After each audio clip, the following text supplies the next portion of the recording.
y que se ve la gran humillación hacia hombres como mujeres, ¿verdad? Curiosamente, ahora que empezamos del tema, yo me he encontrado con más hombres, te cuento, que mujeres que han sido agredidas, en este caso, pues, física como íntegramente, ¿verdad? Y qué difícil es esto en una sociedad que a veces la violencia es hasta en cosas tan pequeñas, que a veces la gente hace sin darse cuenta o que ya se le hace como muy común, ¿verdad?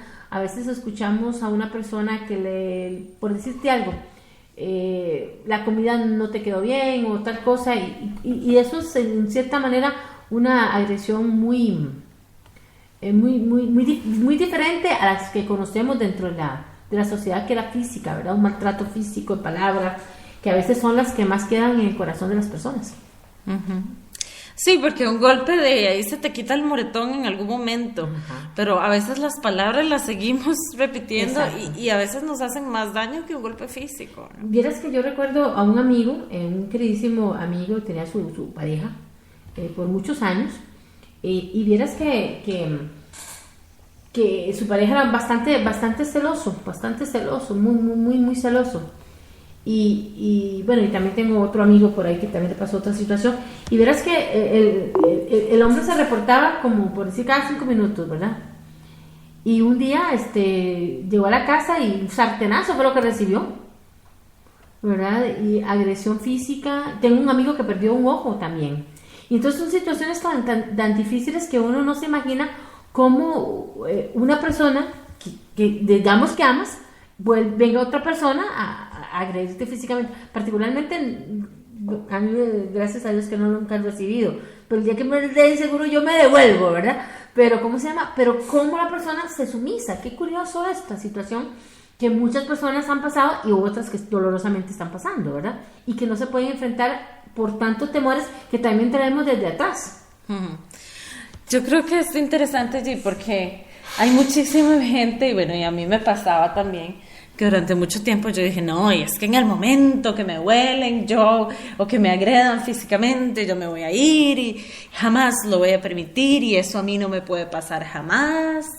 ¿Y qué fue lo que dijiste? Y cuando me peguen yo me voy a devolver y le voy a dar un sopapo.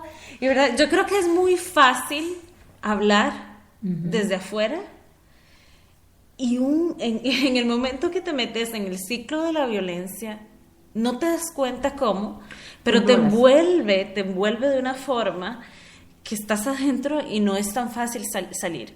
Y yo quiero empezar también por hacer la reflexión de todo este mito y esto que se maneja desde ahí. Si está ahí, si se aguanta es porque le gusta. Uh-huh. Y como nos decía la psicóloga ahora que estábamos hablando con ella del tema, no existe nadie, uh-huh, absolutamente a nadie le gusta ser violentado ni violentada. Para nada. No hay nadie que le guste, y sobre todo yo haría énfasis en esto. Ay Dios, ahí ya se nos cayó la mitad del escritorio. Uh-huh. A nadie le gusta y nadie lo merece. No, jamás. O sea, por eso te decía hace un momentito, yo no sé cómo,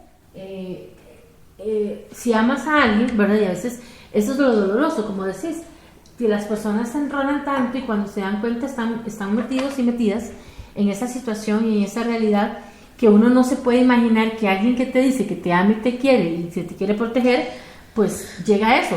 O sea, sabemos que hay otras cosas detrás, ¿verdad? De cada ser humano, que nos hace llegar a estas situaciones de maltratos también personales, de palabras, ¿verdad? La persona tiene su culpa, pero también ha tenido que cargar con una serie de situaciones desde su pasado. No, eliminemos esa palabra de culpa y comencemos a utilizar tal vez responsabilidad, uh-huh, pero con nosotros y nosotras mismas. Claro. No es una responsabilidad con nada ni nadie.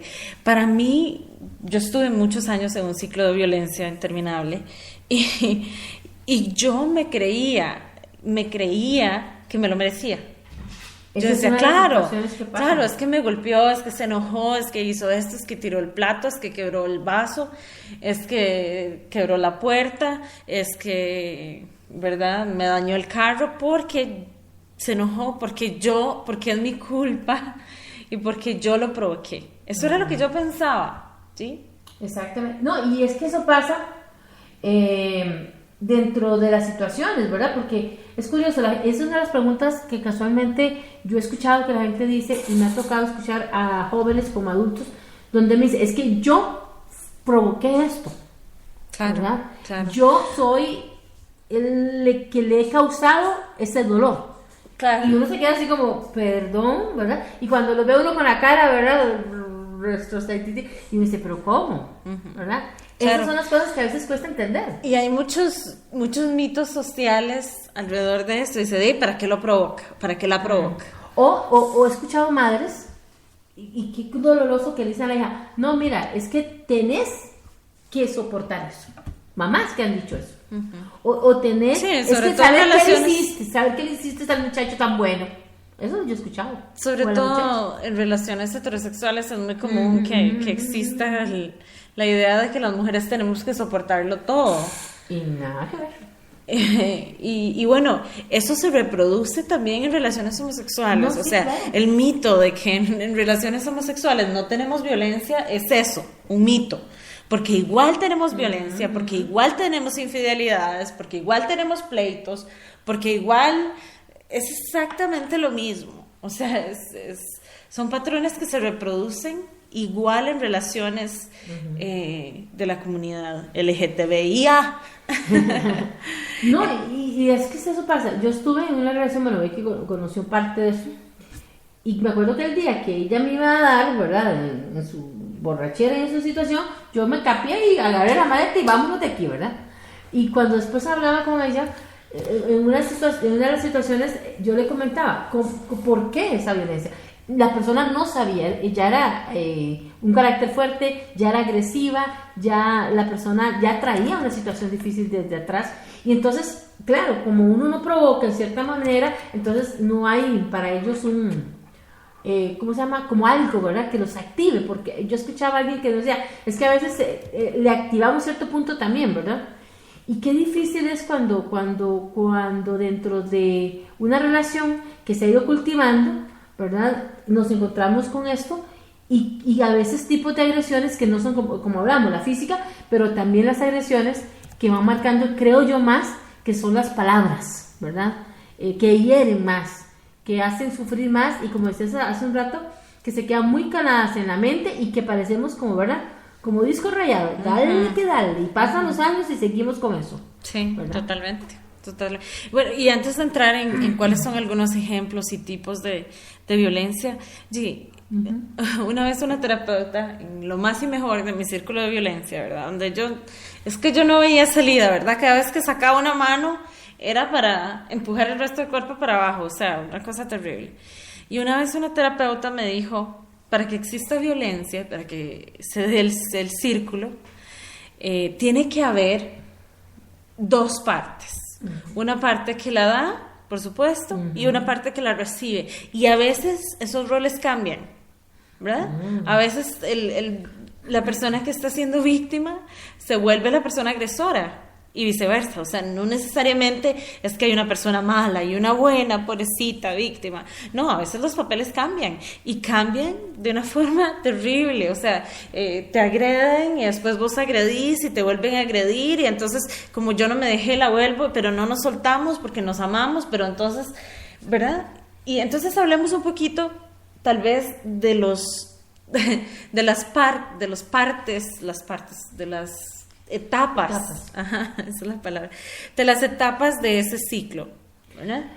Es que interesante y qué difícil, ¿verdad? Es que es cierto, y yo creo que ahí es cuando ya ambas partes se vuelven agresores, ¿verdad? Porque si el otro tiene su carácter, o la otra tiene su carácter, o ambos tienen su forma de actuar, entonces, ¿qué pasa? Empiezan a cada una, como decías, a decirse. Y a veces es como una competencia, ¿verdad? Entre la pareja, entre las personas, porque están cada una, obvio, defendiéndose, y en un momento preciso eso se vuelve parte de su ser, parte de su vida, ¿verdad? Se vuelve una dinámica. Un tiempito están bien, otro tiempo están en como digo yo, en el boxeo, vuelven otra vez un tiempo de paz, y muchas personas viven así por años, ¿verdad? Y es increíble cómo eso, por ahí me decía un amigo hace un tiempo atrás, cuando hablábamos de un tema de eso, y me dice, el problema es que se vuelve el ring, ¿verdad? Y un tiempo de paz, de alegría, y volvemos al ring, otro tiempo de paz, y la gente se acostumbra a eso, que ya necesita tener ring y tener paz, y se les hace parte de su vida, donde después a los años, la persona se empieza a dar cuenta que perdió tiempo, perdió vida, perdió luz, perdió todo. Entonces, hablando un poquito de las etapas, ¿verdad? De ese ciclo de la violencia, dice que primero viene la tensión, ¿verdad? Que es cuando comenzamos a tener roces, pleitos, nos agarramos por teléfono, nos agarramos en persona, ¿verdad? Esa tensión en la relación. Después viene el evento. Entonces ya la tensión desencadena y alguien explota, ¿verdad? Y entonces se da algún tipo de agresión o de violencia. Después viene un momento de distancia. Entonces las personas se distancian, se enojan, se van a dormir al sillón o lo que sea, o a otra casa o lo que sea. Hay un periodo de distancia. Y en ese periodo de distancia se reflexiona y no sé qué. El asunto es que llegan a pedirte cacao. O vos pedís cacao, que también pasa. Y se da la reconciliación, ¿verdad? Y en esa reconciliación, generalmente el agresor o la agresora, o nosotros mismos, si tenemos en algún momento una dinámica agresiva, llegamos con regalos, ¿verdad? Es el periodo de luna de miel. Exactamente. Los regalos, las flores, yo nunca más lo voy a hacer, nunca más va a pasar, yo voy a cambiar, eso nunca más, yo te lo aseguro. El arrepentimiento Total, lloran, gritan, patalean, se arrodillan, bueno, todo. Y sin juicio, ¿verdad? Eventualmente, en muchos de los casos es mentira, pero en muchos otros la persona lo dice sinceramente. El asunto es que ya están en una dinámica violenta y no es tan fácil salir de eso. Oye, y también digamos en este proceso, esta dinámica se hace parte enfermiza. Por supuesto, todo el ciclo es enfermizo. Entonces se entra a la reconciliación, si está bien, si te creo, si te perdono, y viene la calma, que es un periodo muy bonito, de tranquilidad, de disque, estabilidad, ¿verdad? Y bueno, viene la parte de la calma. Pero ¿qué pasa después de la calma? Viene la tensión otra vez y se da otro evento y después del otro evento hay distancia otra vez y después se pide perdón. Y este ciclo se puede reproducir 1000 veces. Yo diría que años pasan. Puede ser años. Es complicadísimo. Porque también yo pienso que las personas creen que los seres cambian, ¿verdad? Y no vamos a decir que las personas no cambian, sí, hay personas que han cambiado, pero el problema que pasa es que al pasar tanto tiempo, la inseguridad, ¿verdad? En cualquiera de las dos partes, el hecho de que no me abandones, que yo te amo, que yo te quiero, que quiero estar aquí, ¿verdad?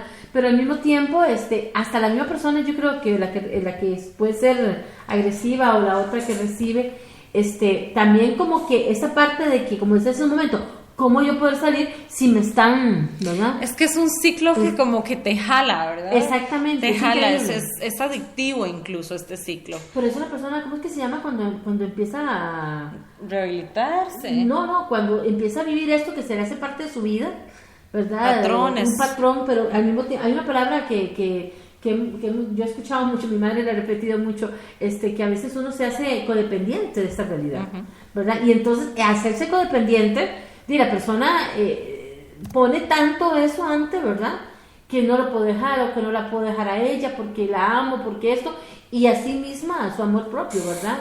Va disminuyendo, que es lo que a veces pasa mucho en estas situaciones. Sí, y lo complejo de esto es que es una dinámica tan jodida y tan bien diseñada, ¿verdad?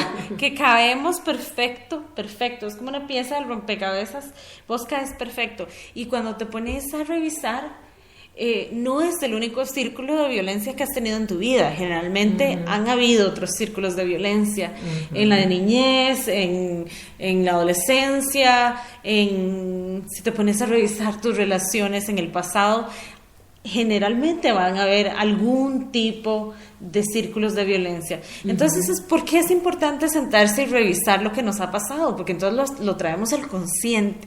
Exacto. Y al traerlo al consciente podemos tomar acciones. Exacto, ahí es donde empieza a